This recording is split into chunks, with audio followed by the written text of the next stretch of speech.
All righty, good people. You're all comfortably seated and ready to go. You ever been to San Francisco? Yes. Did you like it? Yeah.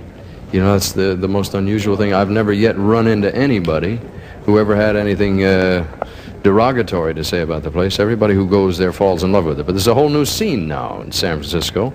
As they say, this is where it's at. That's where everything is happening. And we're going to talk to some people who are making it happen, as a matter of fact. They probably, as I mentioned before, the most talked about group in the whole world at the moment. Little controversial, very interesting sounds, tremendous hit makers. This particular album from which this selection comes, I think, is, if it's not the best-selling album of the day, it's awful close. It's certainly in the top 2 or 3. It's from the Surrealistic Pillow, which is a mouthful to say the least. Ladies and gentlemen, with a thing called White Rabbit. Let's greet the Jefferson Airplane.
That's the first of 2 from the Jefferson Airplane.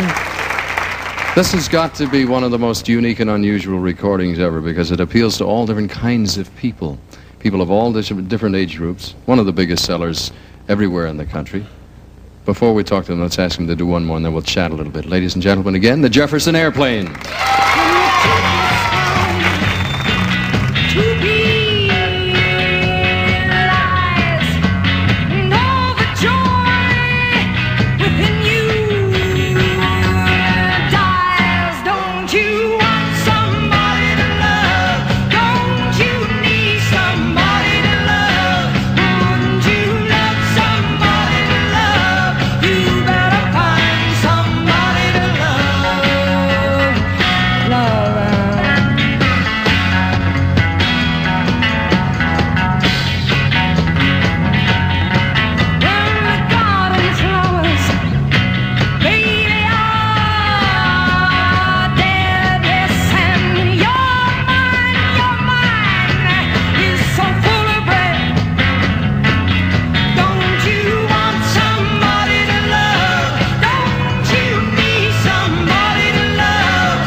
Oh, boy. Grace, would you, as the only lady member here, introduce me to the gentleman, if you will, starting, what'll it be, clockwise, I guess. All right. Jack Cassidy, bass. Hello, Jack. Marty Ballin on piano. Hey, Marty. And Paul Kantner on rhythm guitar. Thought you forgot his name for a minute. I did. Man behind you? Is Spencer Dryden. Spencer, right? And over here? Kalkinen. How are you? You're the closest Who's one. Clark? How do you do? How do you do? You know, I told you this would be impossible. You know how much time we have to do an interview with 6 people? Right. No? 1.5 minutes. Why did music such as you just performed happen in San Francisco? Because I think the part of it is the promoters gave us the freedom to write our own material. All right, let me skip along. I'll try and get as many questions in as I can. Older people worry. They see the way you're dressed. They hear your music. They don't understand it. Do parents have anything to worry about? I think so. Their children are doing things that they didn't do and they don't understand. Yeah? All right. That's a square answer. If you gave $100,000 in cash to a hippie and you said you got to put a suit and tie, cut the hair, shave the beard, and go to work 5 days a week, would he take it? Oh, why don't you ask me? Would it happen? Well, I can't answer for another hippie, but I guess idealistically it shouldn't happen. All right. Fair enough. How much time do I have? 1 minute? What can you do with a minute? Dance, sing. What's going to happen this summer in San Francisco? Well, I couldn't even begin to tell you in about an hour or so, but there are going to be a lot of people there, and... How many would you guess are going to congregate? Somebody said 100,000, but I don't know whether this is correct or not. The establishment's going to get a little stirred up over that. Gentlemen, you won't feel neglected if we don't hit over there. Thank you ever so much.